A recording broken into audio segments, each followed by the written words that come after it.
जय श्रीराम मंडळी. तर कशात भावांनो, काय चाललं मग? काय नाही मित्रांनो, कांदे लागण वगैरे झाली होती आपली. आता गहूला पाणी द्यायची बारी आली होती. सकाळीच पप्पांनी खाद्य फेकून दिलं, त्याच्यानंतर आपण घेतलं गहूला पाणी भरायला. अर्धे वाफे भरून घेतले. पप्पा आले होते तिकडून. ते म्हणत होते की तुझ्या गावात, पण मला जायचं नव्हतं. मग मी आलो होतो आपली बारी द्यायला. हे बघा, हे गहू आपला एक तुकडा आहे, त्याला पाणी चालू होतं. हे बघा कसं पाणी, कसं हिरवं हिरवंगार मस्त एकदम थंड थंड वारा. त्यासोबत गव्हाला पाणी द्यायचे कार्यक्रम एकच नंबर होता कार्यक्रम. पायांचा फुटले होते सगळे एकदम, त्याच्यामुळं काही हेच नाही. मग काय, हे बा समोरच्या प्लॉटमध्ये बटाटे लावलेले आहेत. हे काहीतरी येडेचाळे करत बसलो.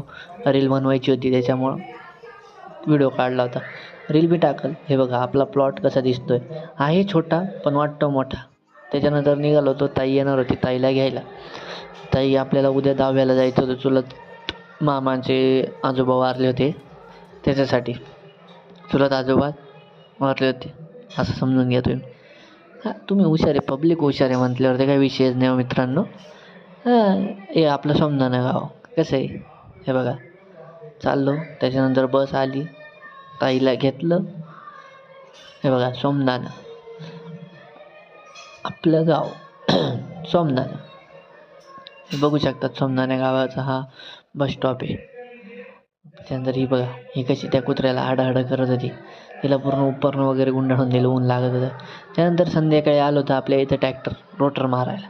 हे तुकडं बाकी होतं, याला रोटर मारून घेतलं. हे बघा कसं आहे संध्याकाळचा व्ह्यू एकच नंबर. चला भेटूत पुढच्या व्हिडिओत.